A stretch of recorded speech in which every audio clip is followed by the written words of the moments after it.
Hello दोस्तों, सभी भाई को नमस्कार, राम राम। कैसे हो? और सब अच्छे गुजरात यूट्यूब चैनल पे सभी दर्शकों का स्वागत है। दोस्तों नए वीडियो के साथ आप जुड़ चुके। तो बात करें इस घोड़े की। दोस्तों इस घोड़े का नाम है ललित और राजस्थान के किंग माना जाता है और पिछली बार विक्रम दूसरे स्थान पे आया था। तो अभी नामचीन घोड़ा है ऐसा, राजस्थान का किंग घोड़ा इतनी दूर से आया है ललित। विक्रम रण में की है ललित घोड़े ने वापसी अपनी। जैसे ही रेस में आया था घोड़ा वैसी तरह से अभी भी इसकी रफ्तार ऐसी चल रही है। देख सकते हो अयूब सवार है। ओनर आप जानते होंगे किम सिंह जी फ्रॉम राजस्थान। बहुत ही अच्छा घोड़ा लाजवाब चलता है। ललित घोड़े की विक्रम में एंट्री हो चुकी है दोस्तों।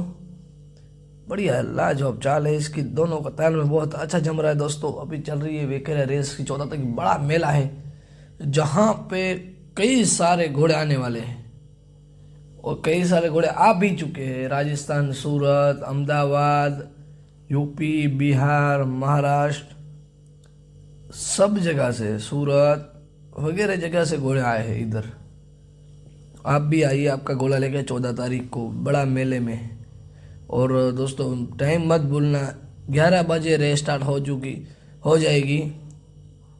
तो मिलते हैं नए वीडियो के साथ दोस्तों। मेरे ये वीडियो पसंद आए तो मेरी YouTube channel WhatsApp Kutch Gujarat को लाइक कीजिए, शेयर कीजिए और सब्सक्राइब कीजिए। ऐसे ही अच्छे अच्छे वीडियो देखने के लिए मेरे यूट्यूब चैनल में बने रहना दोस्तों। धन्यवाद।